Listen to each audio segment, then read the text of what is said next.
शुरुआत जो थी, जिसमें भगवान ने जो है फटकार लगाई थी अर्जुन को कि जो कुछ भी वो बोल रहे थे उसके लिए भगवान अर्जुन को बोले कि जो जिस तरीके की तुम बातें कर रहे हो वो ऐसे व्यक्ति के लिए ठीक नहीं है जो जीवन के मूल्यों को जानता है। अगर इस तरीके से तुम बातें करोगे, इस तरीके से अगर तुम सोचोगे, तो इससे कोई तुम्हारा आ, वर्चस्व बढ़ेगा नहीं, उल्टा तुम्हारी बदनामी होगी। उसके बाद हमने देखा था कि अर्जुन ने सरेंडर किया। अर्जुन ने बोला कि अब मैं धैर्य खो चुका हूँ, मुझे बिल्कुल भी समझ में नहीं आ रहा है कि मुझे क्या करना चाहिए। तो अब मैं आपका शिष्य हूँ, मैं आपके शरणागत हूँ, कृपया मुझे उपदेश दीजिए, मेरी श्रेष्ठता के बारे में मुझे बताइए कि वास्तव में मेरे लिए क्या करने योग्य है और क्या करने योग्य नहीं है। अगर मैं ये युद्ध करूं तो मैं करूं क्यों, कोई भी अगर कार्य मैं करूं तो उसके पीछे कारण क्या है, क्यों करना है मुझे।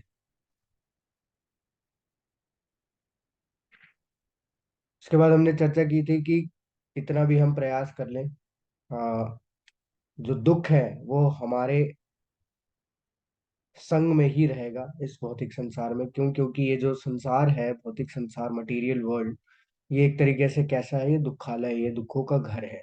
तो यहाँ हम कितना भी प्रयास कर लें सुख ढूंढने का, सुख कैसा सुख?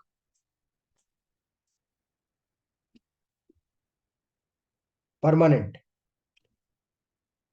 तब परमानेंट अगर हम लोग सुख ढूंढने का प्रयास करेंगे तो हमें वो सुख प्राप्त नहीं होगा। तो इसलिए हमें क्या करना चाहिए, उसके बारे में हम आगे चर्चा करेंगे। भगवान स्वयं बताएंगे कि हमें परमानेंट हैप्पीनेस को प्राप्त करने के लिए क्या करना होगा।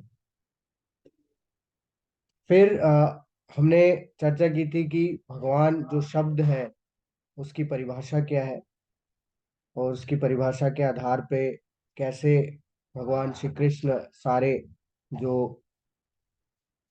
6 गुण हैं अनंत मात्रा में जो पाए जाते हैं जिस भी व्यक्ति में, वो भगवान कहलाता है, जैसा कि पाराशर मुनि ने विष्णु पुराण में बताया। देखिए, ये जानना जरूरी क्यों है कि भगवान कौन है, और ये जो भगवान के द्वारा ये जो ज्ञान दिया गया है ये कैसा है, ये जानना जरूरी क्यों है?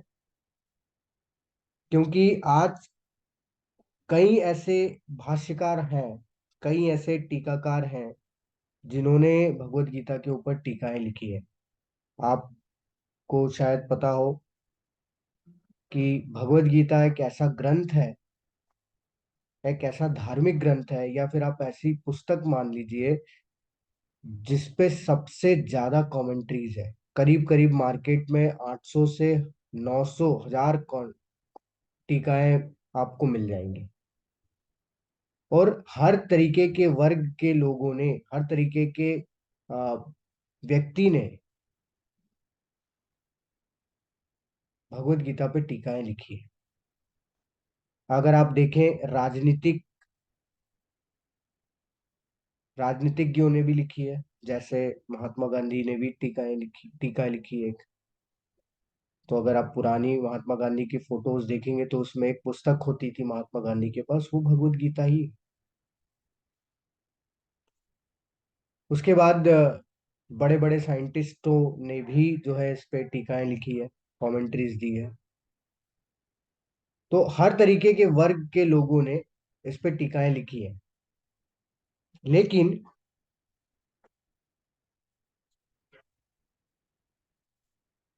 ऐसे जो टीकाकार भाष्यकार जो होते हैं, वो क्या करते हैं, वो भगवत गीता को काल्पनिक बताते हैं, वो भगवत गीता को सांकेतिक बताते हैं। और वो इस तरीके से उसके उसमें टीका में लिखते हैं कि जो 5 पांडव हैं वो 5 इंद्रियां हैं, जो कि एक तरीके से बद्ध पुरुष है, और जो कृष्ण का नाम लिया जा रहा है वो मुक्त पुरुष है। तो इस तरीके से वो अपना अनुमान लगा के अपनी तरफ से, अपनी बुद्धि के हिसाब से वो क्या दे देते हैं, टीका लिख के दे देते हैं। लेकिन ये बिल्कुल भी काल्पनिक या सांकेतिक नहीं है, क्योंकि ये महाभारत का एक हिस्सा है, महाभारत का एक अंग है, एक पार्ट है, जो कि भीष्म पर्व में आता है। तो महाभारत काल्पनिक नहीं है, क्योंकि आज भी उसके अवशेष पाए जा रहे हैं। तो फिर ये भगवत गीता कैसे काल्पनिक हो सकती है? भगवान कैसे काल्पनिक हो सकते हैं? जो भगवत गीता है वो बिल्कुल भी काल्पनिक नहीं है, वो एकदम प्रैक्टिकल है, एकदम व्यवहारिक है। हमें ये समझना होगा, बहुत जरूरी है ये समझना हमारे लिए, जो कि भगवान श्री कृष्ण के मुखारविंद से निकली है। तो ये बिल्कुल भी काल्पनिक नहीं है। होता क्या है कि हम लोग क्या है, किसी की भी टीकाएं पढ़ना शुरू कर देते हैं, क्योंकि हम लोग ऑथेंटिसिटी नहीं चेक करते, है ना। होता जैसे मान लीजिए अगर आप स्कूल में गए, स्कूल में क्या होता है, स्कूल कॉलेजेस में क्या होता है, अलग अलग सब्जेक्ट होते हैं, अलग अलग सब्जेक्ट के अलग अलग टीचर होते हैं। क्यों नहीं वहां पे एक ही टीचर सारे सब्जेक्ट पढ़ाता है? क्योंकि हर कोई टीचर सारे सब्जेक्ट में एक्सपर्ट नहीं होता। उसे थोड़ा बहुत नॉलेज होता है, लेकिन एक्सपर्ट नहीं होता। एक्सपर्ट ही अच्छे से समझा सकता है, उसके गहराई को बता सकता है, उसको अच्छे से एक्सप्लेन कर सकता है। क्यों? क्योंकि उसने उसमें महारत हासिल की है उस सब्जेक्ट में। जैसे फिजिक्स का कोई टीचर है, वो मैथ्स नहीं पढ़ा पाएगा, plus minus normal question solve करना वो एक्सपर्टीज नहीं होता, वो हम भी कर सकते हैं। लेकिन जो मैथ्स के बड़े बड़े क्वेश्चंस होते हैं, जो मैथ्स, जो एक्चुअल में मैथ्स को समझाना होता है, वो कौन समझा पाएगा? जो मैथ्स का एक्सपर्ट होगा। फिजिक्स का एक्सपर्ट नहीं समझा पाएगा। वैसे ही मैथ्स का एक्सपर्ट जो है वो फिजिक्स नहीं बता सकता हमें। हर किसी का एक एक्सपर्ट होता है, जिसमें उसकी एक्सपर्टीज होती है, जिसमें उसकी महारत होती है। वैसे ही भगवान स्वयं भगवत गीता में बताते हैं कि भगवत गीता के ज्ञान को, भगवान के विज्ञान को समझाने में कौन एक्सपर्ट है। भगवान चौथे अध्याय में बताते हैं कि भक्तो असी में सखा चेती रहस्यम ये दोत्तमम, कि एक भक्त ही है जो कि क्या कर सकता है, इस रहस्य को जान सकता है। और वही कारण है कि भगवान ने इस रहस्य को किसको बताया? अर्जुन को बताया, क्योंकि वो एक नित्य भक्त है, भगवान के नित्य सखा है। ऐसा नहीं, भगवान 18वें अध्याय में भी बताते हैं, 11वें अध्याय में भी बताते हैं, भगवान एलिजिबिलिटी बताते हैं कि भक्तो असी भक्त्या माम अभिजानाति यावान च अस्मि तत्वतः, भक्त ही है जो कि मुझे तत्व से, यानी कि एक्चुअल में जान सकता है, और कोई नहीं जान पाएगा। तो मतलब आप सोचिए कि अगर कोई राजनीतिज्ञ व्यक्ति अगर टीका लिखता है, अगर कमेंट्री देता है, तो वो क्या बताएगा उसमें? वो अपने फील्ड के बारे में बताएगा ना, वो अपने फील्ड से कनेक्ट करेगा उस भगवत गीता को, जो कि गलत है, क्योंकि वो एज इट इज नहीं है जो भगवान बताना चाह रहे हैं। भगवान इसमें ये नहीं बताना चाह रहे कि हमें अच्छा राजनेता कैसे बनना है। नो, कोई वैज्ञानिक होगा, वो अपने फील्ड के हिसाब से टीका लिखेगा, तो भगवान ये नहीं बता रहे कि हमें एक अच्छा वैज्ञानिक बनना है। ये तो एक लाइफ मैनुअल, एक मैनुअल है कि हमें अपना लाइफ कैसे व्यतीत करना है इस भौतिक संसार में रहते हुए। और जो कनेक्शन हमारा भगवान से टूट गया है, जो कनेक्शन हम लोग भूल गए हैं, उसको कैसे पुनः स्थापित करें, ये है मेन। तो अब ये कौन बताएगा? जिसको पहले ये पता हो। तो भक्त ही है जो कि भगवान को जानते हैं, और भक्त ही है जो कि भगवान के विज्ञान को समझा सकते हैं।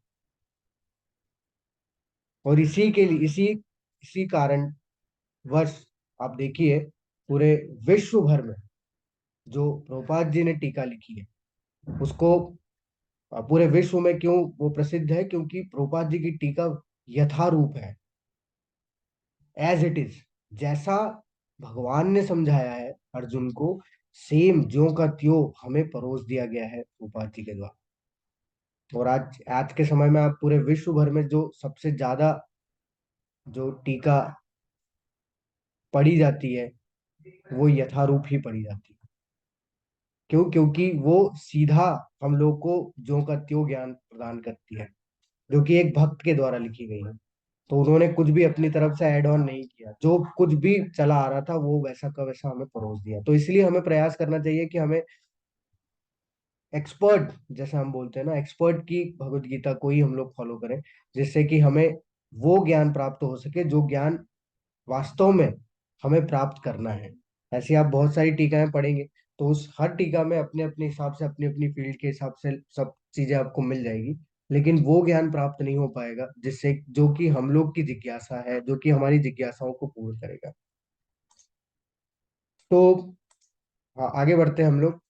तो जो एब्सोल्यूट ट्रुथ है, यानी कि परम सत्य, यानी कि भगवान है, उनको जानने के तीन तरीके होते हैं, तीन अलग अलग स्टेजेस होती है ना। पहली स्टेज होती है जिसमें कि व्यक्ति निराकार समझता है भगवान को, जिसको ब्रह्म ज्योति बोलते हैं ना, जैसे बोलते हैं ना भगवान लाइट है।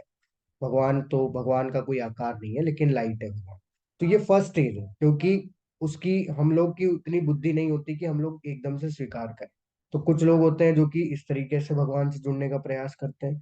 उसके बाद कुछ लोग होते हैं जो कि भगवान का हृदय में, हमारे हृदय में भगवान निवास करते हैं, किसके रूप में? परमात्मा के रूप में। तो लोग परमात्मा पे ध्यान लगा के उनसे कनेक्ट करने का प्रयास करते हैं। और जो भक्त होते हैं वास्तव में, वो भगवान को भगवान के रूप में ही, जो साकार रूप होता है भगवान का, उसके ऊपर ध्यान लगा के या उसकी पूजा करके, उसकी सेवा करके भगवान से जुड़ने का प्रयास करते हैं।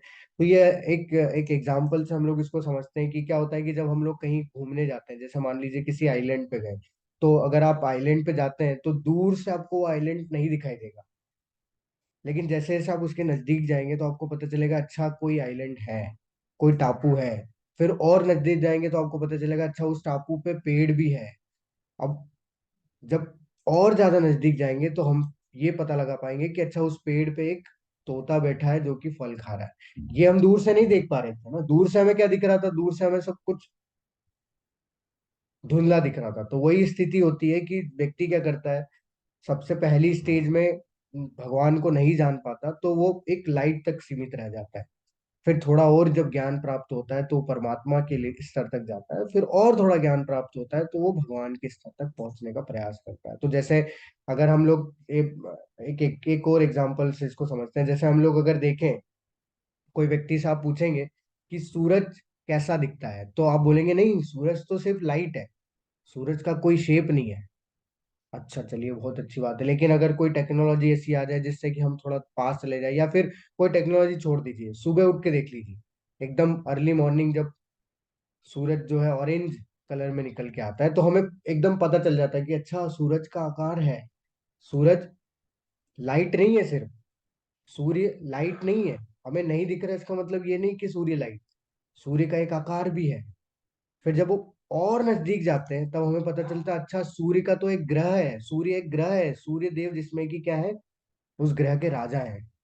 तो जिस तरीके से हम लोग रह रहे हैं इस अर्थ पे, वैसे ही सूर्य ग्रह एक है जहाँ पे कि लोग निवास करते हैं। हम नहीं जान पाते क्योंकि हम लोग देखे नहीं है, तो इसलिए हम लोग लाइट तक ही सीमित रह जाते हैं। तो वैसे ही ऐसा नहीं है कि भगवान लाइट है। भगवान लाइट, भगवान जो लाइट हम लोग को दिखता है वो क्या है? भगवान के शरीर से निकलने वाला तेज है। जब हम लोग थोड़ा और नजदीक जाते हैं, थोड़ा और भगवान के बारे में जानने का प्रयास करते हैं, तब हमें पता चलता है कि हाँ, भगवान का कोई आकार है। और फिर जब वो और नजदीक जाते हैं तब हमें पता चलता है कि अच्छा भगवान का तो एक अपना धाम है जिसमें कि भगवान निवास करते हैं, लीलाएं करते हैं। तो ये एक तरीका है जानने का, और इसके आधार पे हर अलग अलग तरीके के लोग हैं जो कि क्या करते हैं, भगवान से जुड़ने का प्रयास करते हैं। अब हम चलते हैं कि अर्जुन ने 5 कारण दिए थे, कल हमने देखे थे कि अर्जुन ने 5 कारण दिए थे युद्ध नहीं करने के। अब भगवान क्या कर रहे हैं, उन एक एक कारण को, क्या कर रहे हैं, उन एक एक कारण को जो है वो खंडन कर रहे हैं, उनका खंडन कर रहे हैं, उनके बारे में बता रहे हैं कि क्या वो स्वीकृति है या खंडन किया जा रहा है। तो अगर हम लोग पहले श्लोक से देखें तो वो खंडन किया जा रहा है, तो यहाँ पे वो खंडन करते हैं और उसके सॉल्यूशन देते हैं कि वास्तव में उन्होंने दया बोला है तो उसके पीछे क्या सॉल्यूशन है, उसको कैसे समझा जाए। तो पहले जो कारण था, क्या कारण था कि अर्जुन ने बोला था कि मुझे अपने परिवार वालों को देख के दया आ गई है तो मैं युद्ध नहीं करूंगा। तो भगवान उसके उत्तर में बोलते हैं देहिनोऽस्मिन् यथा देहे कौमारं यौवनं जरा तथा देहांतर प्राप्ति धीरा तत्र न मुह्यति। जिस प्रकार शरीरधारी आत्मा इस वर्तमान शरीर में बाल्यावस्था से तरुणावस्था में और फिर वृद्धावस्था से में निरंतर अग्रसर होता रहता है, उसी प्रकार मृत्यु होने पर आत्मा दूसरे शरीर में चला जाता है। धीर व्यक्ति ऐसे परिवर्तन से मोह को प्राप्त नहीं होता। तो भगवान पहले जो पहला जो कारण था अर्जुन का, उसके उत्तर में भगवान क्या दे रहे हैं यहाँ पे? भगवान बता रहे हैं कि अर्जुन देखो, ये जो शरीर है इसमें आत्मा है, और जैसे जैसे जन्म के बाद हम लोग आगे बढ़ते जाते हैं तो ये शरीर में परिवर्तन होता जाता है। शरीर कैसा आता है, शरीर में परिवर्तन कैसा होता है? बचपन, फिर बचपन से हम कुमार अवस्था में जाते हैं, फिर तरुण अवस्था, कुमार अवस्था, उसके बाद फिर वृद्धावस्था, और वृद्धावस्था के बाद मृत्यु। तो शरीर में परिवर्तन होता रहता है लेकिन आत्मा में कोई परिवर्तन नहीं होता। और अगर मृत्यु हो गई तो क्या बोला भगवान ने कि मृत्यु होने पर आत्मा क्या करती है? वो दूसरे शरीर में चले जाती है। और जो धीर है, धीर मतलब कि वो व्यक्ति जो कि इस परिवर्तन को जानता है, वो कभी भी मोह को प्राप्त नहीं होता। तो भगवान यहाँ से ये ज्ञान दे रहे हैं कि हम शरीर नहीं है अर्जुन। अर्जुन को बता रहे हैं कि ये जो भी तुम देख रहे हो ये शरीर नहीं है, ये आत्मा है। शरीर में परिवर्तन होगा लेकिन आत्मा वही है। अब बात आती है कि ये जो दया वाला कारण है वो कैसे इससे जो है इसका खंडन कर रहे हैं भगवान। तो देखिए, भगवान यहाँ से ये बताना चाह रहे हैं कि अर्जुन, अगर तुम्हें बहुत ज्यादा प्रेम है अपने परिवार वालों से, अपने सगे संबंधियों से, तो जो दृष्टिकोण से तुम दया करना चाह रहे हो, वो दृष्टिकोण से दया करने के वो जो जिस दृष्टिकोण से तुम दया करना चाह रहे हो वो बिल्कुल गलत है। क्यों? क्योंकि तुम इनके शरीर पे दया कर रहे हो। एक्चुअल में ये है तो आत्मा। तो इनका शरीर आज नहीं तो कल समाप्त तो होना ही है। क्यों? क्योंकि उसमें परिवर्तन होते हैं। तो अगर तुम्हें वास्तविकता में दया करनी है तो इनकी आत्मा पे दया करो। अगर तुम इनसे वास्तविकता में प्रेम करते हो तो इनकी आत्मा पे दया करो।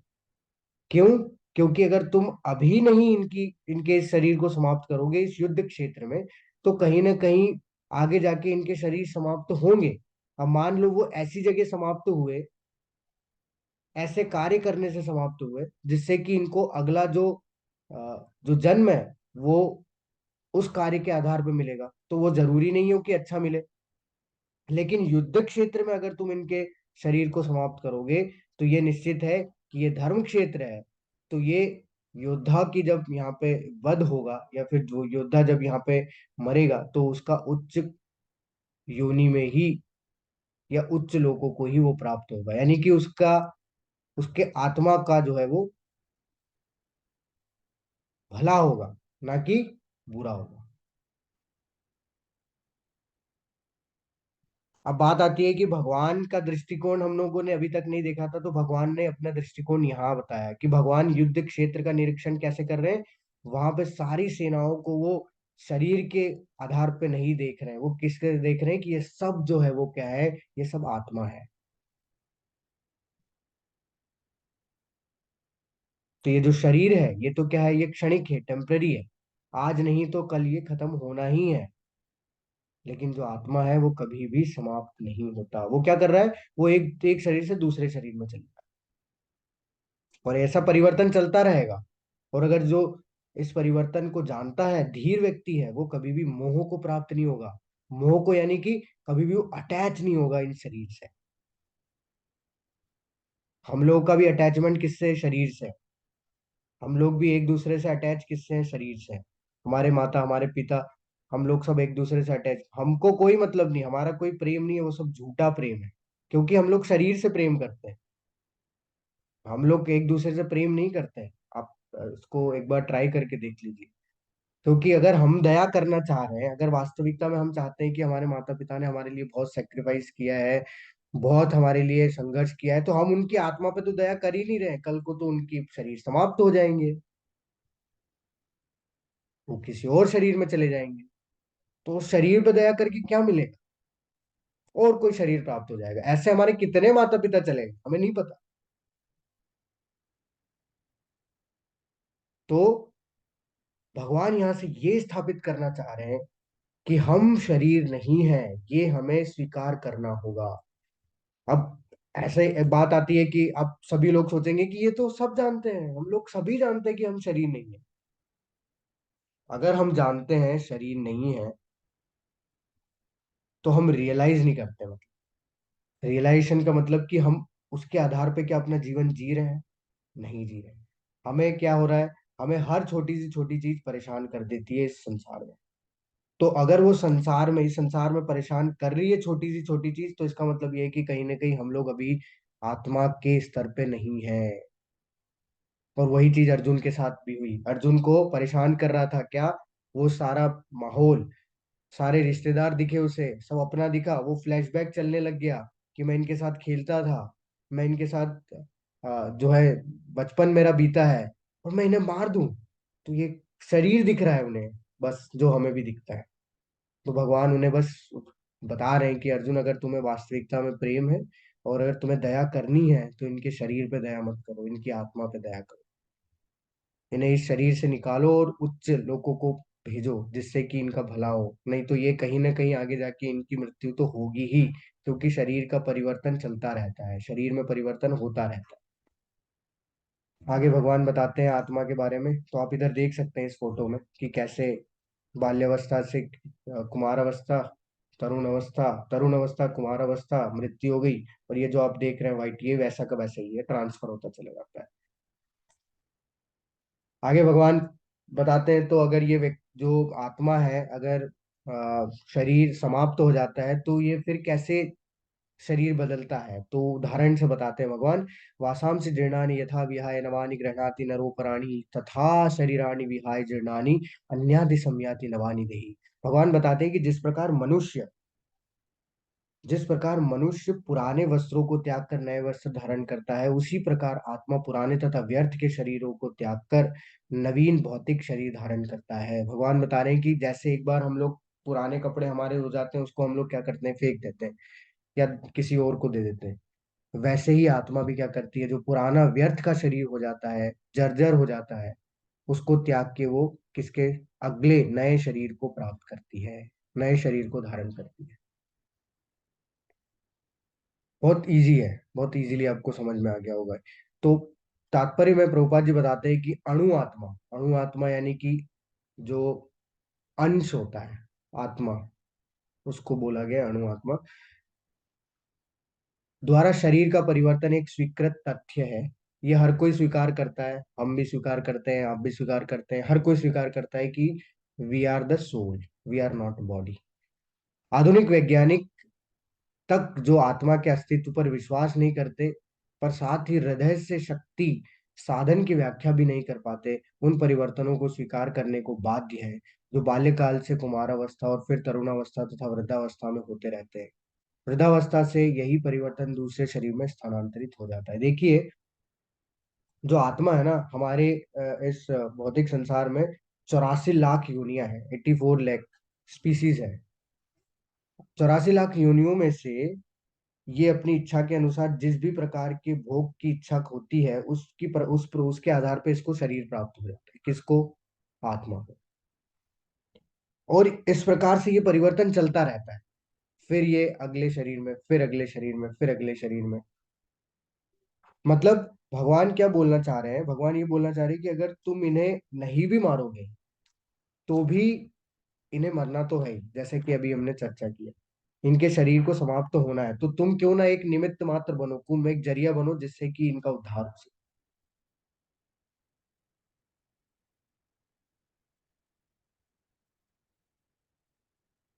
तो जो मेडिकल साइंस है, आप अगर गौर करेंगे तो मेडिकल साइंस क्या बोलता है? मेडिकल साइंस बोलता है कि जो हमारा हार्ट है, जो हमारा हृदय है, हृदय हमारे शरीर का पावर हाउस है। यानी कि हृदय से ही, हृदय क्या करता है? पंप करता है, ब्लड फ्लो होता है, वो ब्लड फ्लो होता है तो उससे क्या होता है कि हमारे जो शरीर को जो है वो क्या मिलता है, पावर मिलती है, शक्ति मिलती है। लेकिन बात यह आती है कि हृदय को गति कहाँ से मिलती है, हृदय कैसे पंप कर रहा है, ये विज्ञान भी नहीं बता पा। और भगवान यहाँ पे स्पष्ट रूप से एक ही श्लोक में बता दिया कि हृदय को गति कहाँ से मिल रही है, हृदय को गति मिल रही है आत्मा से। और एक बार अगर आत्मा ने शरीर छोड़ दिया तो आप उसमें कोई भी मशीन लगा दो, शरीर दोबारा से क्रियाशील नहीं होगा। आप हृदय को क्यों ना पंप करा दो, शरीर क्रियाशील नहीं होगा। क्योंकि शरीर क्रियाशील कब हो रहा है, शरीर, देखिए मैं आपको एक उदाहरण देता हूँ। अगर किसी की डेथ डेथ हो जाती है, वो लेटा हुआ है, क्या उसके बॉडी में हृदय नहीं है? लेकिन वो पंप नहीं कर रहा है। वो क्यों नहीं कर रहा है? आप उसको लगाओ कुछ, जैसे मेडिकल साइंस में होता है ना, वो पंप करने के लिए शॉक लगाते हैं, फिर भी वो बंद क्यों हो जाता है? उसका रीजन ही यही है कि उसमें जो आत्मा थी वो चले गई उस शरीर को छोड़। और व्यक्ति को पता होता है, सब लोग बोलते हैं कि चला गया, लेकिन फिर भी उसके सामने बैठ के रोते हैं, गिड़गिड़ाते हैं बहुत, लेकिन वो रिएक्शन ही नहीं देता। शरीर है, वो रिएक्शन ही नहीं दे रहा है। वो सुन रहा है, पता नहीं, नहीं सुन रहा है। कैसे सुनेगा? क्योंकि उसमें कॉन्शियसनेस नहीं है, चेतना नहीं है, आत्मा नहीं है। उसके कान में आप चीख दो लेकिन वो उठेगा नहीं, लेकिन अगर आपके कान में अगर मैं अभी चीख दूंगा तो आप मुझे मार देंगे, क्योंकि चेतना में है। वो चेतना उस शरीर से चले गई है और वो शरीर व्यर्थ है। तभी हम लोग क्या करते हैं कि तुरंत इसको ले जाओ, वो भले ही कितना हमारा करीबी क्यों ना हो, लेकिन बोलते नहीं नहीं, तुरंत ले जाओ उसको। क्यों? क्योंकि अगर वो रखा रहेगा ना तो वो सड़ जाए, क्योंकि उसका कोई मूल नहीं है। इसलिए हम क्या करते हैं कि ये भौतिक प्रकृति से ये शरीर मिला है और उसी में हम लोग लीन कर देते हैं। कोई उसे जला देता है, कोई उसे दफना देता है, कोई उसे बहा देता है, अलग अलग तरीके से कुछ भी करते हैं। तो ये जो शरीर है ये टेम्पररी है, ये क्षणिक है। ये तब तक क्रियाशील रहता है जब तक इसमें आत्मा रहती है। अगर शरीर से आत्मा चली जाती है तो ये क्रिया करना बंद कर देता है। तो इसलिए हमें ये स्वीकार करना होगा कि हम शरीर नहीं है, हम आत्मा है। और इसके फायदे क्या है आगे हम लोग देखेंगे। तो आत्मा के बारे में भगवान बताते हैं आगे कि नैनम चिंदन्ति शस्त्राणि नैनम दहति पावकना चैनम क्लेदयन्ति आपो न शोषयति मार्ता। कि ये जो आत्मा है, भगवान बता रहे हैं कि ना तो कभी किसी शस्त्र द्वारा खंड खंड किया जा सकता है, ना किसी अग्नि द्वारा जलाया जा सकता है, ना किसी जल द्वारा भिगोया जा सकता है, ना वायु द्वारा सुखाया जा सकता है। कोई ऐसी चीज नहीं है इस भौतिक संसार में जो कि इस आत्मा का नाश कर दे। देखिए ये जो यहाँ पे भगवान नाम ले रहे हैं, ये सब भौतिक चीज है, मटेरियल वर्ल्ड में मटेरियल चीजें हैं। कौन सी? एक तो शस्त्र हो गए, कोई भी शस्त्र ले लीजिए, नहीं कटेगा, नहीं मरेगा। आग से जला लीजिए, नहीं जलेगा। पानी से भिगो दीजिए, नहीं। वायु से सुखा दीजिए, नहीं। तो कुछ भी ऐसा नहीं है जो कि आत्मा का समाप्त, आत्मा को समाप्त कर दे, आत्मा को खत्म कर दे। तो इसका मतलब क्या हुआ कि आत्मा शाश्वत है, आत्मा नहीं मरती। इसका मतलब ये है कि कोई भी नहीं मरता, हम नहीं मरते। सिर्फ क्या शरीर क्या समाप्त होता है, ये शरीर। ये शरीर से हम दूसरे शरीर को प्राप्त। अब वो डिपेंड करेगा कि हमारे कर्म भी है, बहुत सारी चीजें, वो आगे आएगा। आने वाले अध्यायों में हम लोग देखेंगे कि कैसे शरीर प्राप्त होता है। लेकिन यहां से ये सिद्ध हो जाता है कि आत्मा का कभी भी नाश नहीं होता। वो क्यों नहीं होता? उसका कारण है कि क्योंकि आत्मा जो है वो किसका अंश है, वो भगवान का अंश है। तो भगवान का कभी नाश नहीं होता, इसका मतलब ये है कि आत्मा का भी नाश नहीं होता।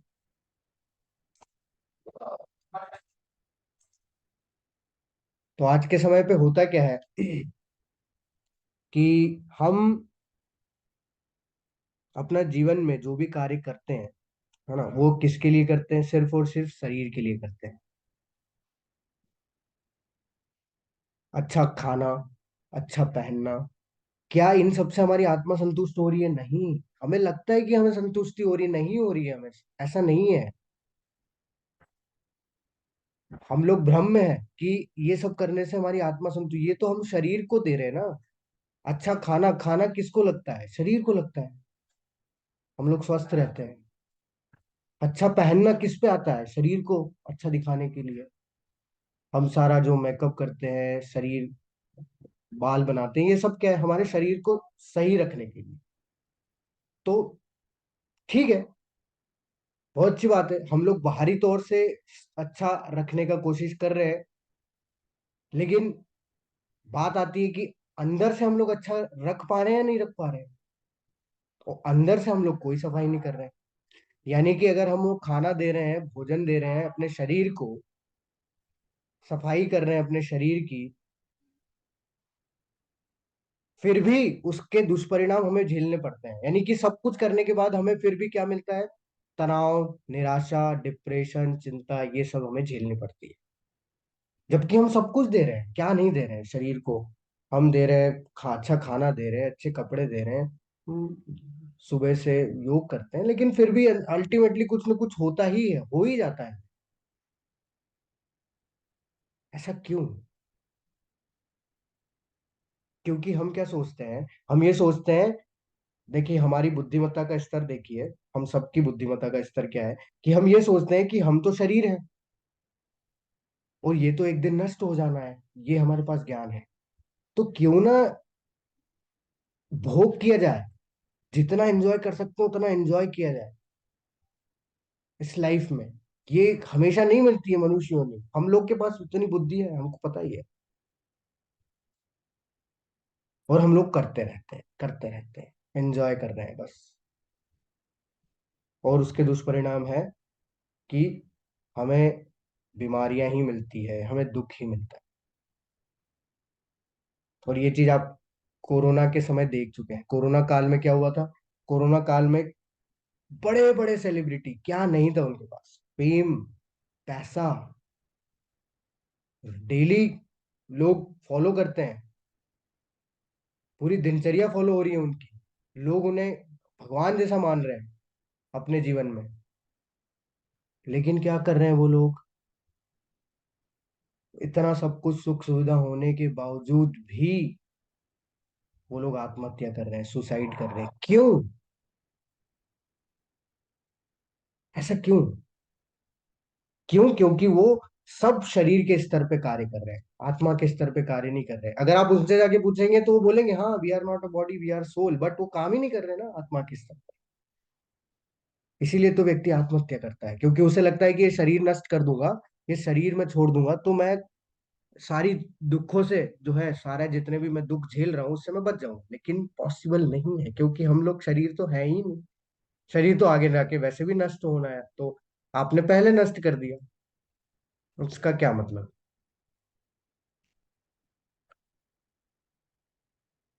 परंतु अगर हम ये जान लेते हैं कि शरीर, हम शरीर नहीं है, हम आत्मा है, ये रियलाइज कर लेते हैं। जैसे बोला जाता है ना कि सेल्फ रियलाइजेशन बहुत जरूरी है। तो सेल्फ रियलाइजेशन का एक्चुअल में मतलब ही यही है कि सेल्फ रियलाइजेशन को का मतलब ही यही है कि आत्म साक्षात्कार, हमें ये पता चल जाए, ये रियलाइज हो जाए कि हम आत्मा है। वो होता है सेल्फ रियलाइजेशन। सेल्फ रियलाइजेशन का मतलब ये नहीं हम अपने बारे में जान लेना, अपने बारे में जान लेने का मतलब ये कि अपनी आइडेंटिटी के बारे में जानना है, कि वास्तव में हम है कौन। यही पहला ज्ञान है कि हम कौन है, हम आत्मा है, हम शरीर नहीं है। This is the self realize. और अगर ये जान लिया किसी ने, उससे होगा क्या? उससे ये होगा कि हमें इस दुखों के घर में रहते हुए भी हम लोग इन मटेरियल चीजों से परेशान नहीं होंगे। ये जो बीमारियां हम लोग देख रहे हैं इससे ग्रसित नहीं, हम यहाँ रहते हुए भी आनंद को प्राप्त कर पाएंगे, सुखी से रह पाएंगे। इसीलिए तो ये लाइफ मैनुअल है। जैसे होता है ना कि कोई व्यक्ति गया दुकान पे, जैसे बच्चों को हम लोग खिलौने दिलाते हैं, तो बच्चे खिलौने खरीदते हैं, उसके साथ में एक मैनुअल मिलता है कि ये लो। अब ऐसा नहीं है कि हमें चलाते नहीं आता, हमें चलाते आता है, लेकिन उसको अच्छे तरीके से कैसे चलाएं, वो मैनुअल में लिखा होता है कि वो ज्यादा अच्छा चल पाएगा अगर मैनुअल के आधार पर चलाएंगे। तो वैसे ही है, हमारे भी जो हमें भी ये शरीर मिला है, ये जो योनि मिली है, तो उस योनि के साथ साथ भगवान ने भगवत गीता दी है कि हम चला तो सब रहे हैं, लेकिन ढंग से सही तरीका क्या है इसको चलाने का, इस जीवन को जीने का, वो भगवत गीता में दिया है। तो जब हमें पता चल जाएगा कि हाँ हम शरीर नहीं है, हम आत्मा है, तो हम फिर हमें ये पता चलेगा कि वास्तव में आत्मा का सोर्स क्या है, आत्मा कहाँ से है। तो आत्मा क्या है? आत्मा भगवान का अंश है। तो हम क्या है? हम एक तरीके से अंश है, और भगवान क्या है? पूर्ण है। तो जब अंश को पूर्ण से मिलाएंगे तभी जाके क्या होगा, हमको वास्तविकता में आनंद प्राप्त होगा। क्योंकि आत्मा के लिए सब्जी रोटी नहीं है, आत्मा के लिए भगवान है, इसीलिए अध्यात्म बोला जाता है। अध्यात्म का मीनिंग ही यही होता है। अध्यात्म का मीनिंग क्या होता है? अध्यात्म का मीनिंग ही यही होता है, उसमें आत्मा आता है। तो जहां पे भगवान की भगवान से कनेक्शन होता है तभी वो अध्यात्म बनता है। तो आत्मा के स्तर पे ही अध्यात्म हो पाएगा, शरीर के स्तर पे अध्यात्म नहीं हो पाता।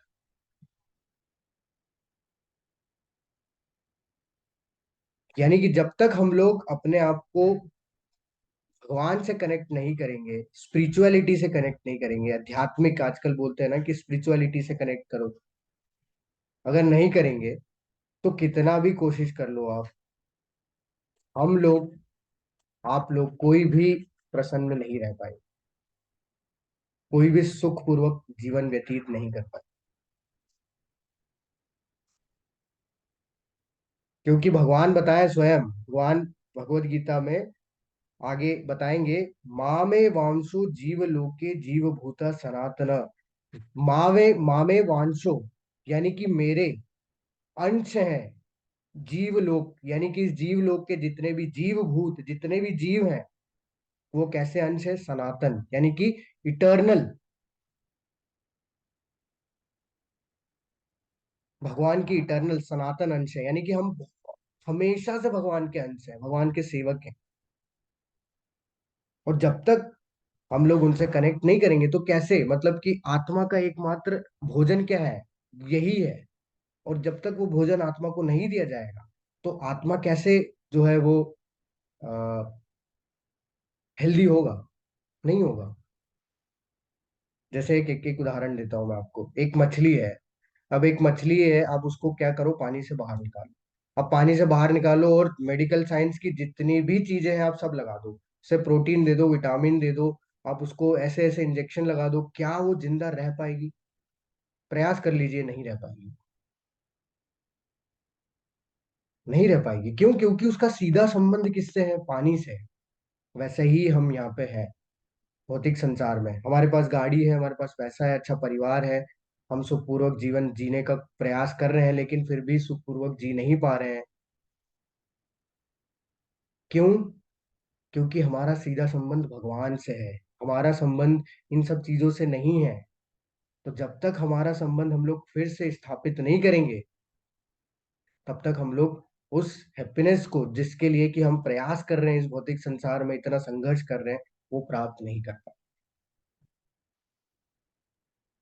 तो हमें समझना होगा कि अगर शरीर को चलाने के लिए भोजन की आवश्यकता है, तो आत्मा के लिए भी भोजन जरूरी है। और आत्मा का भोजन क्या है? भगवान की भक्ति, अध्यात्म। तो हमें भगवान की भक्ति करनी होगी, आध्यात्मिक प्रगति में हमें थोड़ा सा अपना प्रयास करना होगा।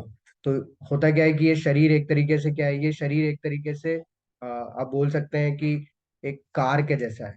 कार में आप जितना भी पेट्रोल डालते रहिए, क्या वो चलेगा? नहीं चलेगा। वैसे ही शरीर में आप जितना भी भोजन डालते रहिए, अगर आत्मा ही नहीं है इसमें, आत्मा यानी कि कार में जैसे ड्राइवर ही नहीं है, तो वैसे कैसे कार चलेगी? तो वैसे ही आत्मा ड्राइवर का काम करता है, तो ड्राइवर को भी तो हमें हेल्दी रखना होगा, तभी तो हमारा शरीर चल पाएगा। तभी हमारा शरीर स्वस्थ रहेगा। सिर्फ भौतिक चीजों से नहीं, आध्यात्मिक स्तर पे भी हम लोग अपनी प्रगति कर पाएंगे, तो हम ओवरऑल खुश रह पाएंगे। दूसरा कारण अर्जुन ने दिया था कि इन्हें मार के मुझे कोई आनंद नहीं दिखाई देता, इसलिए मैं युद्ध नहीं करूंगा। मेरे परिवार वाले हैं, मैं इन्हें मार के क्या आनंद भोग कर सकता हूँ। तो भगवान बताते हैं कि तुम्हारे शत्रु अनेक प्रकार के कटु शब्दों से तुम्हारा वर्णन करेंगे और तुम्हारी सामर्थ्य का उपहास करेंगे, तुम्हारे लिए इससे दुखदाई और क्या हो सकता है। हे कुंती पुत्र, तुम यदि युद्ध में मारे जाओगे तो स्वर्ग प्राप्त करोगे, या यदि तुम जीत जाओगे तो पृथ्वी के साम्राज्य का भोग करोगे, अतः दृढ़ संकल्प करके खड़े हो, युद्ध करो। भगवान ने दूसरे कारण का भी खंडन कर दिया। अर्जुन ने बोला इसमें मुझे कोई आनंद नहीं दिखता। भगवान बोल रहे हैं कि अच्छा, तुम बोल रहे हो कि इसमें तुम्हें कोई आनंद नहीं दिख रहा, लेकिन क्योंकि ये तो धर्म क्षेत्र है, और अगर तुम यहाँ पे युद्ध करते हो और अगर मारे जाते हो तो तुम्हें स्वर्ग की प्राप्ति होगी, यानी कि तुम उच्च लोकों पे जाओगे, क्योंकि तुम धर्म क्षेत्र में युद्ध करके मारे गए। और अगर तुम जीत जाते हो तो तुम पूरे राज्य का भोग करोगे। तो इसका मतलब तुम दोनों तरफ से फायदे में ही तो हो, दोनों तरफ से तुम्हें आनंद ही तो मिल रहा है। तुम कैसे बोल रहे हो कि तुम्हें इसमें कोई आनंद नहीं है। तो इसलिए अर्जुन को बोला कि इसलिए दृढ़ संकल्प करो और खड़े हो और युद्ध करो।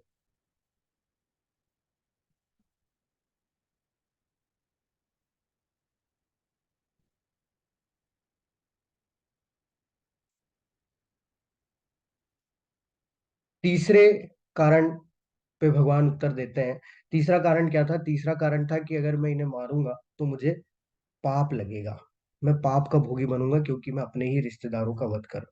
तो भगवान उसके संदर्भ में, उसके खंडन में बताते हैं कि नयाभिकमनाशो अस्ति प्रथम वायो न विद्यते स्वल्पम अप्यस्य धर्मस्य त्रायतो महतो भयात। भगवान बोल रहे हैं कि इस प्रयास में ना तो हानि होती है ना ही ह्रास हो, अपितु इस पथ पर की गई अल्प प्रगति भी महान भय से रक्षा कर सकती है। तो देखिए, जब हम लोग कोई आध्यात्मिक काम करते हैं, आध्यात्मिक काम का मतलब क्या होता है? आध्यात्मिक काम का मतलब कि वो काम जो कि भगवान के आदेश है।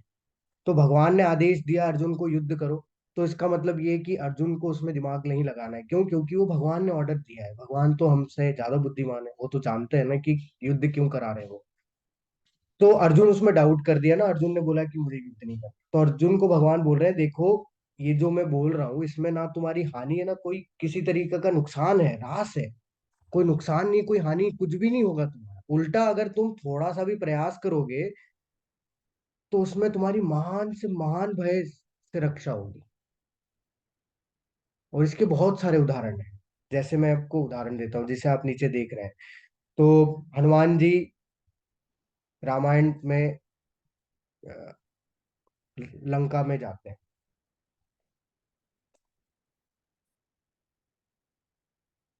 लंका में गए।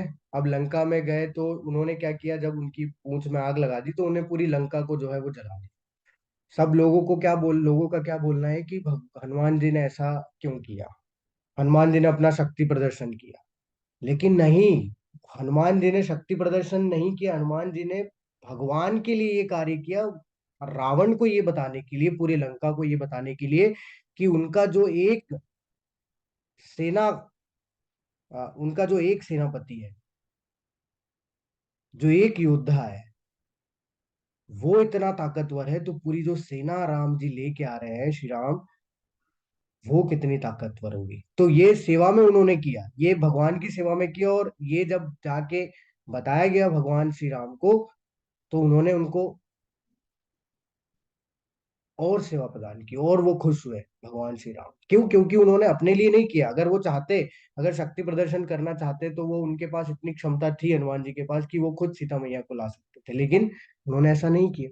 उन्होंने ये सिर्फ दिखाया उनको कि उनका एक सेवक जब इतना शक्तिशाली है, तो जो पूरी सेना आएगी वो कितनी शक्तिशाली हो। दूसरा उदाहरण है विभीषण महाराज का। विभीषण महाराज को देखिए, अ, तुलसीदास जी रामायण में लिखते हैं कि जो रावण था, उसने 100 सर जो है वो अपने, सॉरी 10 सर जो है वो उसने क्या किए थे, आहुति दे दिए थे। क्या प्राप्त करने के लिए? लंका को प्राप्त करने के लिए। किसको? शिव जी को। जो कि बिल्कुल भी शास्त्र उन्मत नहीं है ना। तो तुलसीदास जी लिखते हैं कि जो व्यक्ति को, यानी कि रावण को, जो लंका 10 सर कटाने पे मिली, वही लंका विभीषण को एक सर झुकाने से मिल गई। किसके सामने? भगवान श्री राम के सामने। और जो कि उनकी इच्छा भी नहीं थी, फिर भी मिली। तो जो कोई भी कार्य अगर भगवान के आदेश के आधार पे किया जाता है तो उसमें किसी भी तरीके की हानि नहीं है। इसलिए अगर हम लोग जो भक्ति करते हैं, जो आध्यात्मिक मार्ग में आगे बढ़ने का प्रयास करते हैं, वो हमेशा हमेशा के लिए हमारे साथ में बना रहता है। जैसे फॉर एग्जाम्पल, अगर कोई इंजीनियर बन रहा है ना, तो वो इंजीनियर बनेगा, तब तक नहीं बन पाएगा जब तक कि वो सारे, जैसे होता है ना, 4 साल की इंजीनियरिंग की डिग्री होती है, उसमें 8 सेमेस्टर होते हैं। तो अगर वो 8 सेमेस्टर में पास नहीं होगा तो वो इंजीनियर नहीं बन पाएगा। अगर एक भी सेमेस्टर में वो फेल है तो उसे वो पूरी करनी होगी, तब जाके वो इंजीनियर बनेगा। लेकिन मतलब बोलने का मतलब क्या है कि जब तक कोई 100% नहीं कर पाएगा इस भौतिक संसार में, तब तक वो पास नहीं माना जाएगा। लेकिन भगवान यहाँ पे बोल रहे हैं कि अगर हम 0.00000 जितने जीरो आप लगा सकते हैं उतने लगा लीजिए, अगर स्वल्प थोड़ा सा भी अगर प्रयास कर लिया, तो महान से महान भय से रक्षा है। मतलब अगर आपने बहुत कम प्रतिशत भी अगर भक्ति की है तो वो काउंट है, वो कभी समाप्त नहीं होगी। जैसे फॉर एग्जाम्पल, कोई इस भौतिक संसार में डॉक्टर है, उसने बहुत पढ़ाई की, वो डॉक्टर बन गया और कल उसकी मृत्यु हो गई। अब वो अगला जन्म लेगा तो इसका मतलब ये नहीं वो डॉक्टर बन के पैदा होगा। नहीं, उसे फिर वापस से जीरो से 1 2 3 4 ABCD पढ़नी होगी और फिर वही डॉक्टर की पढ़ाई करके डॉक्टर बनना होगा। लेकिन भक्ति में ऐसा नहीं है, आध्यात्मिक मार्ग में ऐसा नहीं है। आध्यात्मिक मार्ग में पास फेल है ही नहीं, हमेशा हमेशा जो है वो सिर्फ और सिर्फ प्रगति है। अगर थोड़ा सा भी करेंगे, मान लीजिए आपने 1% किया, तो जब अगला जन्म होगा तो आपका 1% बना रहेगा। बस आपको अब क्या करना है? 99% प्रयास करना है। फिर आपने किया, उसको बढ़ा के आपने 10% कर लिया, आपका बचा हुआ है 90%। फिर वो अगले जन्म में आपको 90% से स्टार्ट करना है। जीरो नहीं होता, भक्ति हमेशा बनी रहती है। आध्यात्मिक मार्ग में जो कार्य किए जाते हैं वो कभी भी समाप्त नहीं होते, वो हमेशा बना रहते हैं। तो यही अर्जुन को भगवान बता रहे हैं कि अर्जुन, जो हम्म, आध्यात्मिक मार्ग का पालन करता है, यानी कि अगर मेरे आदेश का पालन करोगे तो किसी भी तरीके का कोई पाप पुण्य नहीं है इसमें, क्योंकि मेरा आदेश है। तुमको ऐसा लग रहा है कि तुम वध कर दोगे तो पापी हो जाओगे, नहीं, क्योंकि ये मेरा आदेश है, इसलिए इसमें कोई पाप पुण्य नहीं है। जैसे एग्जाम्पल एक और मैं आपको देता हूँ, जैसे जटायु है। अब जटायु क्या था? जटायु ने देख लिया था कि, जटायु महाराज ने देखा था कि रावण जो है वो सीता माता को लेके जा रहा है। तो उसने, जटायु महाराज ने युद्ध किया, बहुत युद्ध किया, भीषण युद्ध किया। लेकिन अंततोगत्वा क्या हुआ कि उनके पंख काट दिए गए रावण के द्वारा और वो नीचे गिर गए। तो कोई अगर साधारण व्यक्ति अगर देखता है, या फिर हम भी अगर देखते हैं, तो हमें लगता है कि क्या ही मतलब हुआ, मतलब बचा तो पाए ही नहीं जटायु महाराज, तो इसका कोई मतलब तो बना ही नहीं। क्यों युद्ध किया होगा उन्होंने? उन्हें पता है कि जब रावण इतना शक्तिशाली है तो क्यों युद्ध किए, ये तो होना ही था।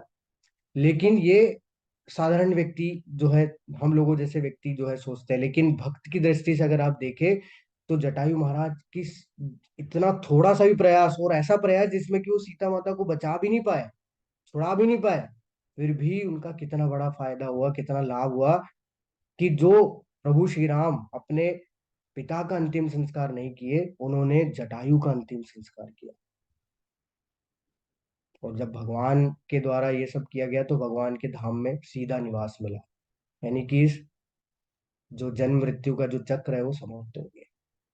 तो थोड़ा सा भी प्रयास जो है वो क्या करता है? हमें महान से महान भय से रक्षा करता है। यही चीज अर्जुन को भी बताई जा रही है कि पाप पुण्य के बंधन से निकलो, क्योंकि ये मेरा आदेश है, इसलिए तुम क्या करो? युद्ध करो।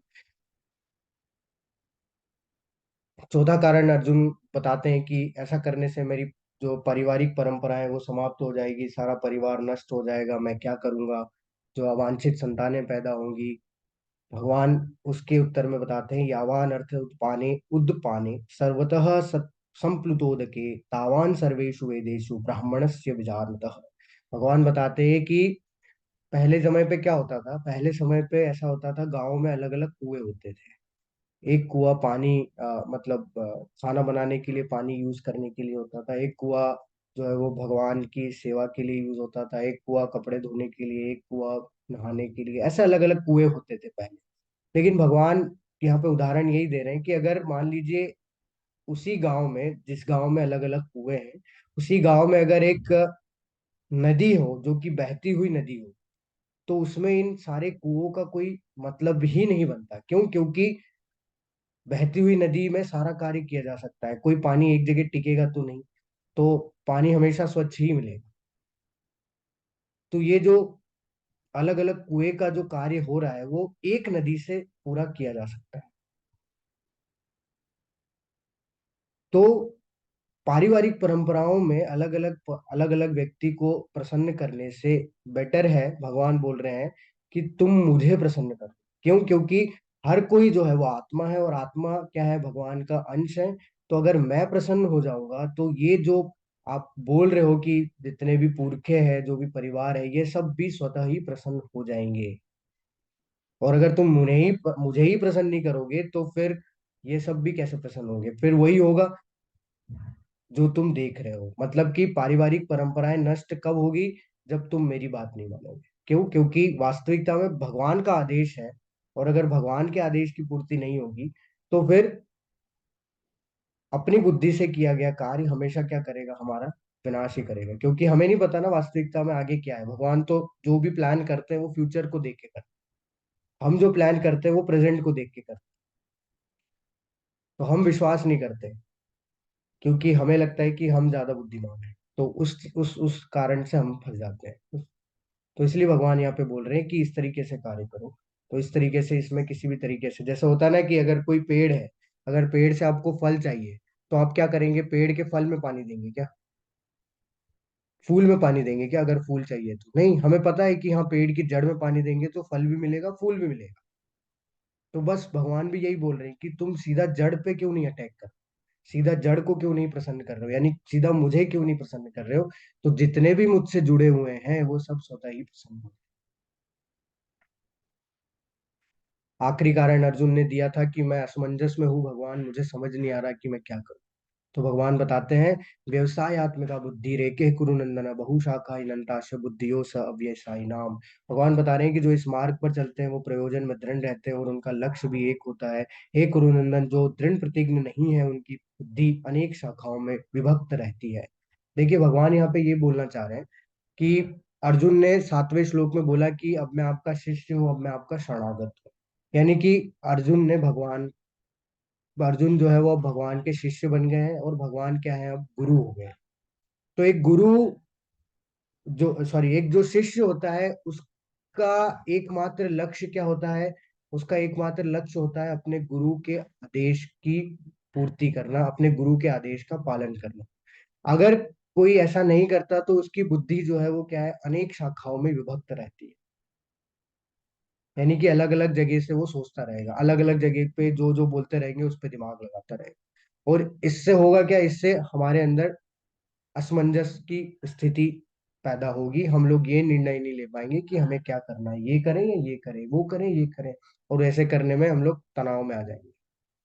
तो हमारा सीधा कार्य क्या बनता है? जैसे अर्जुन को भगवान बोल रहे हैं कि अब जब तुमने मुझे गुरु स्वीकार कर लिया है तो तुम्हारा कार्य है कि मेरे आदेश का पालन करना, यही तुम्हारा एकमात्र लक्ष्य होना चाहिए। बात आती है, हमारे पास तो है नहीं, है ना, ये सब चीजें। तो हमें क्या करना होगा? हमें ये करना होगा कि हमें गुरु साधु और शास्त्र पे जो है अपनी, अब गुरु साधु और शास्त्रों के द्वारा जो बताया गया है हमारे लिए, उसको लक्ष्य मानना होगा। तो अगर हम लोग उसको लक्ष्य मानेंगे तो हमारी असमंजस की स्थिति समाप्त हो जाएगी कि हमें क्या करना है, क्या नहीं करना है, करना भी है नहीं करना है, कौन सी चीज हमारे लिए करने के लिए बोली गई है, कौन सी चीज हमारे लिए करने के लिए नहीं बोली गई है। यही अर्जुन का भी था, असमंजस में क्यों आए थे? वो समझ नहीं पा रहे थे कि मैं क्या करूं। युद्ध करूं नहीं करूं क्या है, मुझे समझ नहीं आ रहा है, बताओ। तो भगवान ने ये बोल दिया कि अब जो मैं बोल रहा हूँ वही तुम्हारा लक्ष्य है। इसलिए अगर तुम इधर उधर की बातें सोचोगे, इधर उधर की चीजें अगर देखोगे पढ़ोगे, तो तुम कंफ्यूज हो जाओगे, तुम असमंजस में रहोगे, तुम निर्णय नहीं ले पाओगे। तो हमारा भी स्थिति यही होता है, तो इसलिए हमें भी प्रयास करना चाहिए कि हम गुरु साधु और शास्त्रों के को पढ़े, और वास्तविकता में हमारे जीवन का क्या उद्देश्य है उसको समझे, तो हम अपने लक्ष्य को जो है वो स्थापित कर पाए।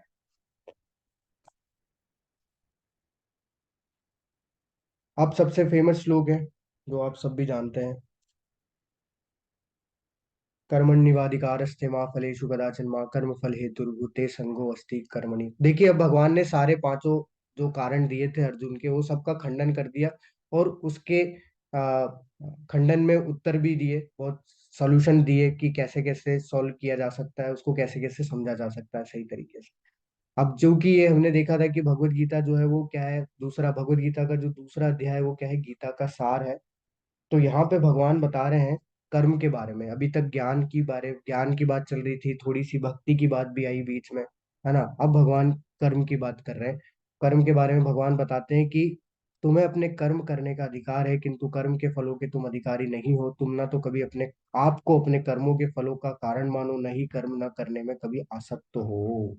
तो सब लोग को लगता है कि अ, जो भगवत गीता है वो सिर्फ और सिर्फ किसके बारे में बात करती है, कर्म के बारे में बात करती है। भगवत गीता में लोग क्या बोलते हैं कि अरे भगवत गीता में लिखा है कर्म करो फल की इच्छा मत करो, बस यही है भगवत गीता। लेकिन पूरी भगवत गीता अभी आप खुद भी पढ़ेंगे, स्वयं हम लोग 18 अध्याय तक जाएंगे। आप मुझे बताइएगा कोई भी एक श्लोक ऐसा जिसमें भगवान ऐसा बोल रहे हैं कि कर्म करो फल की इच्छा मत करो। पॉसिबल है, प्रैक्टिकली पॉसिबल है कि बिना फल की इच्छा से कोई कर्म किया जा सकता है? नहीं, इम्पॉसिबल है। बिना इच्छा से, बिना फल की इच्छा से कोई कार्य होता ही नहीं है। तो कैसे भगवान बोलेंगे ये? कहीं नहीं बोला भगवान ने ऐसा कि कर्म करो फल की इच्छा मत करो, ये सिर्फ ट्रकों के पीछे लिखा होता है, ये कोई ग्रंथ में नहीं लिखा है।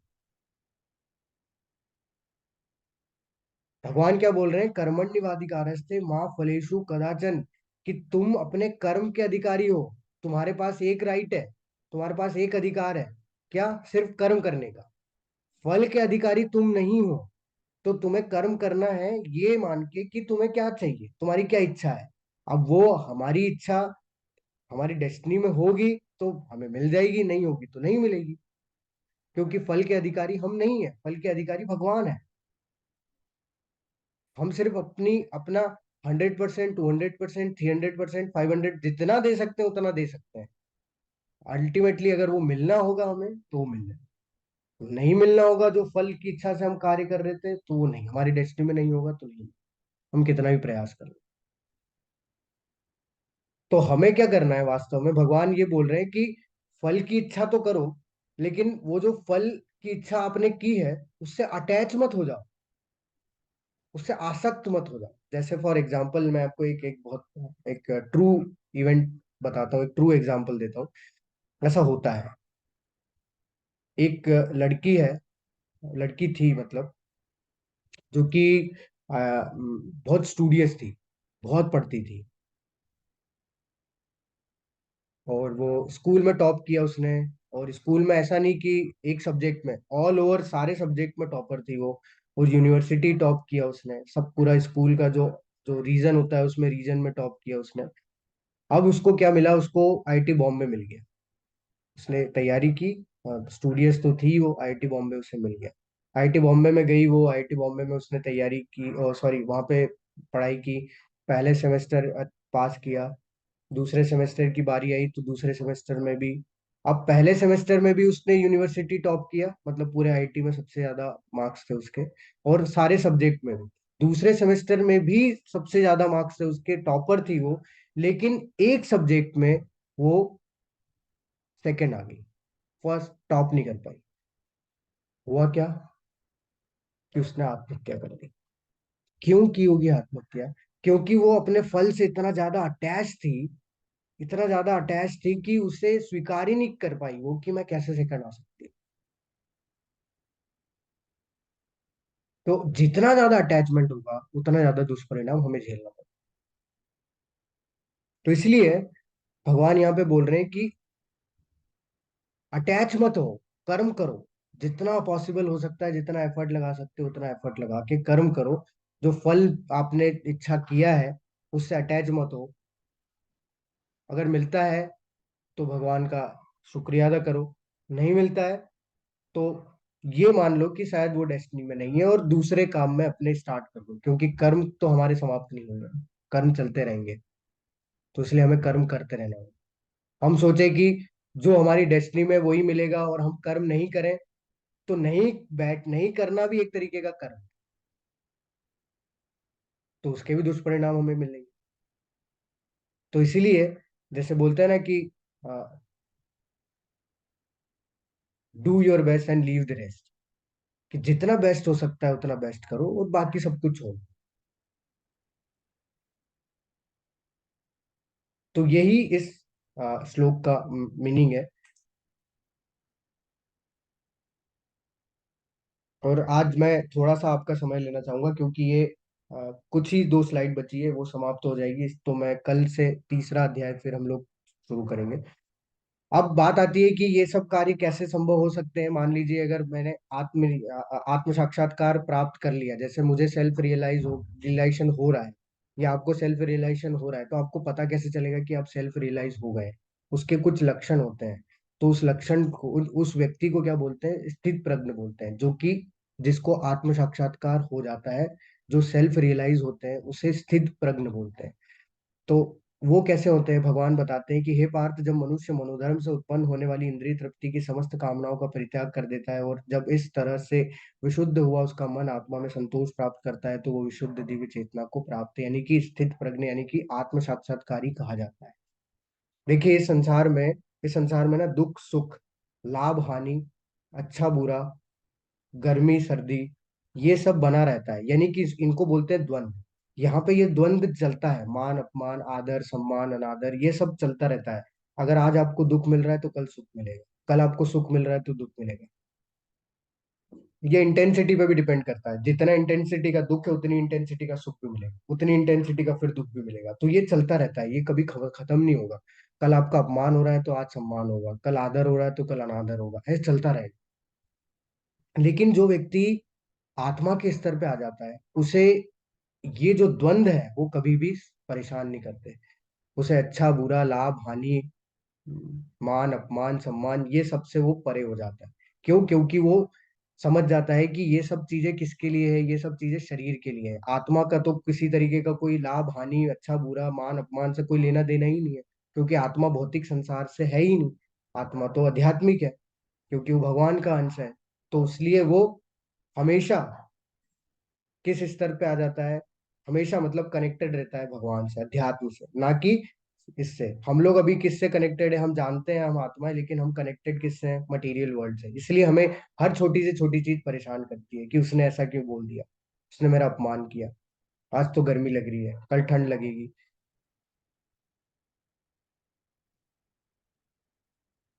तो ये द्वंद्वों में हम फंसे रहते हैं। और जब कोई आत्म साक्षात्कार को प्राप्त कर लेता है तो वो इन द्वंद्वों से मुक्त हो जाता है। जैसे प्रहलाद महाराज है, प्रहलाद महाराज को देखिए आप। प्रहलाद महाराज जब जब उनका जन्म हुआ था, तो उनके जो पिताजी थे, वो क्या थे, सभी पूरे पूरे जगत पे, मतलब कि पूरे उस पे उनका राज्य था। तब बहुत प्रसन्न हो, सब माहौल बहुत अच्छा था। तब भी वो भगवान का नाम लेते थे, तब भी वो भगवान से कनेक्टेड थे। और जब उनके पिताजी उन पे हमला करना शुरू किए, उन्हें मारने का प्रयास करना शुरू किए, उनके ऊपर दुख ही दुख आया, कष्ट ही कष्ट हुआ, लेकिन फिर भी वो भगवान का नाम ले रहे थे, यानी कि वो दोनों में समान भाव से थे। ऐसा नहीं कि वहां पे ज्यादा एकदम हर्षित थे, मौज कर रहे थे कि मेरे पिताजी तो बहुत, और जब दुख आया तो एकदम रोने लग गए, डिप्रेशन में आ गए। नहीं, दोनों ही स्तर पे वो समान थे, दोनों ही स्तर पे वो इक्वल थे। तो वो होता है आत्म साक्षात्कारी व्यक्ति। उसी में एक उदाहरण आता है प्रभुपाद जी का। तो प्रभुपाद जी भी, जब मैंने आपको जैसे बताया था, जब पहली क्लास हुई थी, कि जब शुरुआत की थी प्रभुपाद जी ने, तो 45 साल तक उन्हें किसी भी तरीके का कोई सक्सेस नहीं मिला था। सोच सकते हैं, 45 ईयर, फिर भी वो लगे रहे प्रचार में, फिर भी वो उन्हें विश्वास था कि होगा। तो उन्हें कोई विचलित नहीं किया। ये फेलियर, हमें थोड़ा सा भी फेलियर आता है हम लोग विचलित हो जाते हैं, छोड़ देते हैं कि अरे छोड़, नहीं होगा हमसे, हम दुखी हो जाते हैं, नहीं तो परेशान हो जाते हैं, डिप्रेशन में आ जाते हैं, स्ट्रेस हो जाता है। लेकिन जो आत्म साक्षात्कारी व्यक्ति होता है, जिसे ये पता होता है कि हाँ हम लोग शरीर नहीं है, हम आत्मा है, जैसे प्रभुपाद जी ने ये किया, वो हमेशा कनेक्टेड रहे भगवान से, 45 साल तक हुआ फिर भी वो लगे रहे। और जब वो पाश्चात्य जगत गए, तो 10 साल के अंदर अंदर उन्हें अपार सफलता प्राप्त हुई। मतलब अपार, मतलब बोलने का मतलब ये कि उन्होंने कई करीब करीब 200 मंदिरों का निर्माण कर दिया, 14 बार उन्होंने यात्रा कर ली, 70 से लेके 66 से 77, 1966 से 77 के करीब करीब। तो आप सोच सकते हैं, इतनी अपार सफलता के बावजूद भी उन्होंने ये नहीं सोचा कि अब मैं बैठ जाता हूँ, अब तो मैंने सब कुछ फिर भी लगे रहे। बार बार 14 बार जो है विश्व की जो है उन्होंने यात्रा की, अलग अलग देशों की यात्रा की। तो वो दोनों में समान भाव रहे, समान भाव से समान स्तर पे रहे। कि जब फेलियर आया तो ऐसा नहीं कि दुख में बैठ गए अब नहीं करना मुझे, लेकिन जब सुख आया तो उसमें भी ऐसा नहीं किया कि चलो अब मैंने सब कुछ प्राप्त कर लिया, मैं नहीं, समान स्तर पे लगे रहे। किसी भी चीज को उन्होंने जो है वो हावी नहीं होने दिया अपने ऊपर। वो तो ये होते हैं स्थित प्रज्ञ, ये लक्षण होते हैं। मतलब इससे हम लोग, अगर हम लोग उस स्थिति तक जाने का प्रयास कर रहे हैं, तो हम लोग अपने आप को जज कर सकते हैं इस तरीके से कि क्या हम लोग इस स्तर पे आ पा रहे हैं। अगर आ पा रहे हैं तो हम लोग सही डायरेक्शन में जा रहे हैं, अगर नहीं आ पा रहे तो हमें उस डायरेक्शन को अपने सही करना है।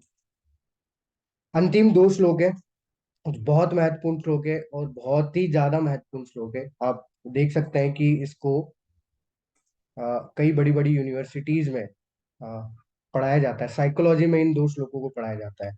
क्या होता है कि अ, सभी के दिमाग में एक प्रश्न आता है कि हम लोग नहीं चाहते हमसे गलत कार्य हो, हम लोग का मन नहीं होता, लेकिन फिर भी हम गलत कार्य कर बैठते हैं, उसके पीछे कारण क्या है। तो बहुत सारे साइंटिस्ट इस पे स्टडी कर रहे हैं, बहुत रिसर्च हो रहा है, साइकोलॉजिस्ट भी रिसर्च, लेकिन उनको कोई सॉल्यूशन नहीं मिला। तो भगवत गीता के इन 2 श्लोकों में भगवान सॉल्यूशन दे रहे हैं कि कैसे होता है, ये कैसे पॉसिबल हो जाता है कि जब कोई इच्छा नहीं होती फिर भी व्यक्ति क्यों कर बैठता है ये कार्य। तो वो बताते हैं भगवान कि ध्यायतो विषया पुंसा संगतेषु उपजायते, संगात संजायते कामा, कामा क्रोधो विजायते, क्रोधात भवति सम्मोहम, सम्मोह स्मृति विभ्रम, स्मृति भ्रंशनाश, बुद्धिनाशो बुद्धिनाशो बुद्धिनाशात प्रणश्यति। तो 8 अवस्था है हमारे आत्मा के पतन की, कि क्यों हम गलत कार्य कर बैठते हैं। और वो 8 अवस्था क्या है? पहली चीज है ऑब्जेक्ट, यानी कि वस्तु। तो हम क्या करते हैं, हम पहले किसी चीज को देखते हैं, और जब हम किसी चीज को देखते हैं तो हम उस पर कॉन्टम्पलेट करते हैं, हम उसको सोचने लगते हैं, और इतना ज्यादा सोचते हैं, इतना ज्यादा सोचते हैं कि उससे हमारा अटैचमेंट हो जाता है। और जब उससे अटैचमेंट होता है तो हमारे अंदर बुरे ख्याल आते हैं, उसको बोलते हैं लस्ट। तो लस्ट का मतलब जो है बुरे जो ख्याल विचार आते हैं उससे संबंध। अब अगर मान लीजिए आपके अंदर जो विचार आए हैं और जो आसक्ति है आपकी, अगर वो पूरी हो जाती है तो उससे लालच आ जाए, लोभ, ग्रीड। और अगर वो पूरी नहीं हो रही है तो उससे गुस्सा आएगा, क्रोध। और क्रोध से डायल्यूजन, यानी कि हमारे अंदर सब कुछ जो है उथल पुथल होने लग जाए, सम्मोहम। उससे फिर हमारी बुद्धि, क्योंकि अब हमारी क्रोध आया तो क्रोध में क्या हुआ, हम सब कुछ इधर उधर होने लग गया। अब हम क्या कर रहे हैं, अब जो सही है जो गलत है वो सब अलग हटा के हम किसी को भी जो है क्या कर रहे हैं, अब प्रताड़ित करने में लग गए। उससे क्या हो जाता है कि आदमी की बुद्धि समाप्त हो जाती है, और जब बुद्धि समाप्त हो जाती है तो उसका पतन होता है, फिर वो भूल जाता है ना। क्योंकि जैसे आजकल रेप क्यों हो रहे हैं, क्योंकि व्यक्ति क्या करता है, व्यक्ति जब देखता है तो वो कॉन्टम्पलेट करता है, कॉन्टम्पलेट करता है तो उससे उस आसक्ति बढ़ती है, आसक्ति बढ़ती है तो बुरे विचार आते हैं, बुरे विचार आने से फिर वो बुरे कार्य कर देता है। क्योंकि वो आसानी से नहीं मिलता तो क्रोध आता है, उस क्रोध के कारण से व्यक्ति का पतन हो जाता है। इसको एक और एग्जांपल से मैं आपको समझाता हूँ। जैसे मान लीजिए अगर कोई व्यक्ति है, वो गया बाहर, उसने देखी कि ये कार है बहुत अच्छी, BMW मान लीजिए, उसने देखा बहुत अपडेटेड जो मॉडल है वो देख लिया, बोले ये मुझे पसंद है। अब वो पसंद तो थी, देख लिया, आके विचार चल रहा है दिमाग में कि बहुत ही अच्छी कार है, शायद वो मिल जाती तो अच्छा होता, इतना अटैचमेंट हो गया। उतना अटैचमेंट हो गया, अब उनने अपने पिताजी से बोला जाके कि पिताजी मुझे वो कार चाहिए, कुछ भी हो जाए।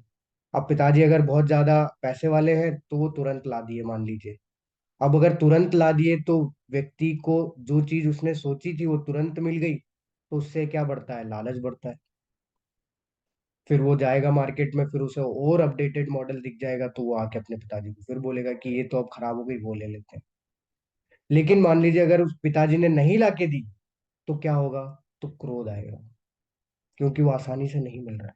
और वो क्रोध के कारण से जो है सारा सब कुछ जो है बुद्धि नाश हो जाएगी और अंततोगत्वा पतन। तो ये 8 अवस्था है हमारे पतन की। अगर हम लोग किसी भी एक स्टेज पे, किसी भी एक अवस्था पे अगर हम लोग रुक गए, तो अल्टीमेटली हम लोग अपने आप को पतन होने से बचा लेंगे।